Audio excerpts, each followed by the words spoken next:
पुढची बातमी आहे आठवलेंची। विधान परिषदेमध्ये रिपाईला जागा न मिळाल्यानं आठवले आता नाराज झालेत। आम्हाला कुणीही गृहीत धरू नये असं म्हणत आठवलेंनी सुनावले। महामंडळाच्या नियुक्त्यांमध्ये तरी योग्य तो सन्मान राखा अशी मागणी आता आठवले यांनी केली। दिलेला शब्द पाळणं हा माझा स्वभाव असल्यामुळे माझ्याकडून महायुतीमध्ये कधीही दगाफटका होणार नाही। आठवले कुठेही जाणार नाहीत आणि ते दगा करत नाहीत, पण याचा अर्थ आम्हाला कुणीही गृहीत धरू नये असं आठवले यांनी म्हटलंय। विधान परिषदेमध्ये आम्हाला हक्काची जागा मिळायला हवी होती आणि आता महामंडळाच्या नियुक्त्यांमध्ये तरी आमच्या या प्रामाणिक निष्ठेचा आणि मैत्रीचा योग्य तो सन्मान राखला गेलाच पाहिजे असं आठवले यांनी म्हटलंय। या संदर्भात आठवलेंनी ट्विट केले। ते म्हणतात, आरपीआय पक्ष भारतरत्न डॉक्टर बाबासाहेब आंबेडकरांच्या मार्गावर चालणारा पक्ष आहे। दिलेला शब्द पाळणं माझा स्वभाव आहे।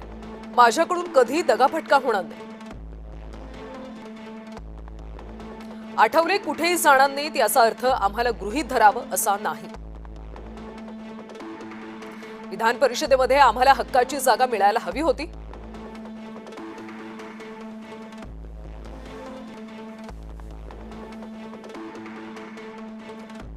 मात्र ती मिळाली नाही। आता महामंडळाच्या नियुक्त्यांमध्ये तरी आमच्या निष्ठेचा सन्मान राखला गेलाच पाहिजे असं आठवले यांनी म्हटलं।